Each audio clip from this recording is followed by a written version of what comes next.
Well, hey, good afternoon, Chris. Hey, how's it going? Good.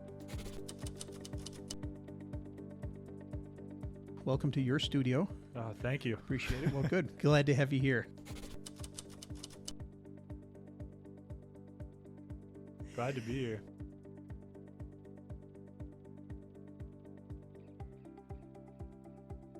Well, hey, we're going to talk a little bit about digital signage and automations, touchscreens, and kind of the importance of them. But I know you've been in the field over the last couple months quite a bit. Been working with a lot of clients on a lot of new kind of digital tools that we have and talking about it. But one of the things that you came back, and I know we've talked in the past about, is the omnichannel language that we see out there today. And, you know, what if you can share kind of what, when you came back here, what your idea of that was? Yeah, well, I think it's important to define omnichannel, right?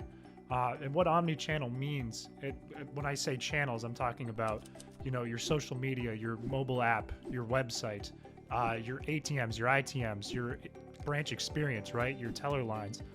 All of those channels should have the same look and feel and message across the board. And that's what an omnichannel experience is. Right. And what we're seeing when we're talking with these small community banks and credit unions is a lot of times online, sure, that's great. But what we see within the branch, you know, there's no bridge connecting things to especially their digital content, right? Right, absolutely. Yeah, I think you're right. They have done a nice job of improving their mobile experience, their web experience, kind of the out-of-branch experience, and yet where community banks and credit unions make the most impact is in the physical space. Absolutely. It's where their people are. It's where they differentiate themselves from the big banks that are out there. And so, yeah, I think part of our goal with what we're trying to do here is how do we make digital experience in branch much more efficient and effective? Yeah. And how do we set them up to better compete against these big, massive banks out there that are, you know, during COVID, were too big to fail, right? So there was a lot of money, a lot of folks that went to them. We also know that's where there's a lot of disgruntled customers. So they're ripe for coming back. We just have to give them solutions and reasons to do so. Absolutely. In that's out there. So, you know, as we talk about efficiency, I know you and I talk about automations, right? And talking about real data. How do we pull in real-time data? Which again equates to that omnichannel experience. Can you give us an example or two of kind of what you're seeing in the field, what people are asking for, or what you've been doing as of late? Absolutely. And I mean, there's lots of stuff out there, right? Whenever there's an API feed, an RSS feed, any sort of live data pulling from somewhere, we can get it into our software. I would argue one of the most popular things I'm seeing with a lot of our partners would be reviews, right? And whether that's from Google, Yelp, Facebook, any combination, any app that's connecting all those things together, that can get routed to our digital screens. Great. And obviously, if you're in a branch and you see other people talking about how great the experience is, certainly that is good for them to see that, hear that, and maybe pick up potentially new information or products and services. Absolutely. So I guess the first question I would have is, not every review is very good. So, you know, you don't want bad reviews, you don't want bad language. How do you do that? How do you pick that, cherry pick that? Yeah, so we actually built filters through our suite of tools, right?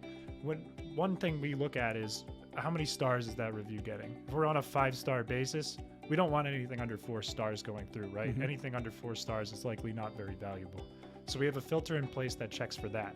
But even if there is, you know, a 4-star or higher review, sometimes there's language in there we don't necessarily want on the screens. It could be swear words, cusses, anything, any foul language, right? Right. And we have filters that also block those. We have one that detects from a list of maybe 500 words we don't want to see on there, whether it's swears or scams or anything like that. Right. But we also have an AI in the back end. Okay. And what that AI is looking for is the sentiment of the message. So if it's a negative message, right, it's never going to show up. No matter what they put in for the stars, there's something that doesn't sound so good, but might not be using some of those bad words. It's still not going to go through. And so far, we've seen a 100% success rate using this tool.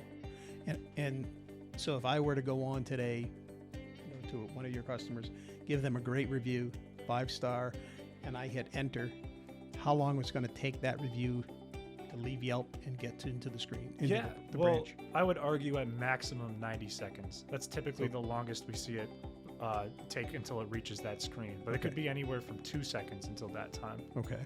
And I'm assuming when you have first started this, some people were a little hesitant to just let it go. Absolutely. And what do you do then? Well, there's a couple different ways we can do this beyond having an AI scrub through it, right? Some people are a little hesitant to use that.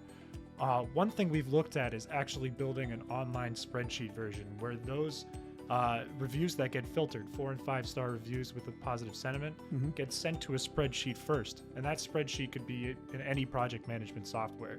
But the major piece is we have a little toggle or rocker switch built into that. Okay. So at the end of the day, someone, whether it's someone in marketing, someone at that branch specifically, could go in and manually review that before it goes out. And when they're ready, they can hit that toggle and send it to the digital screen within 2 to 90 seconds. Okay. And then, which is perfect. But what about, let's say 30% of the reviews are negative.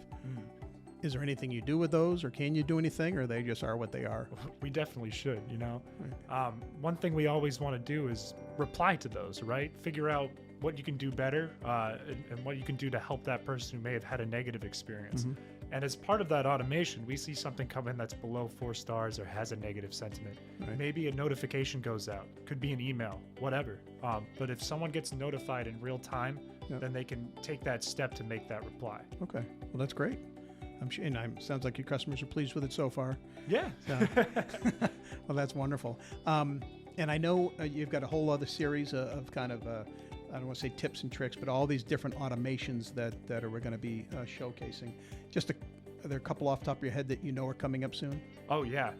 Definitely social media. That's a huge one. YouTube, Facebook, Instagram, LinkedIn, all of that can be routed. Okay. Rates are another really big one, too. Making sure that, when a number that's really good appears, right? Something in your money market pops up the next day and it's a good number. We want that to show on the screen, but if it's not so good, it gets pulled. And that's pretty quick. Just the same thing, 90 seconds? Absolutely. Okay, good. Well, hey, listen, we're all out of time for right now.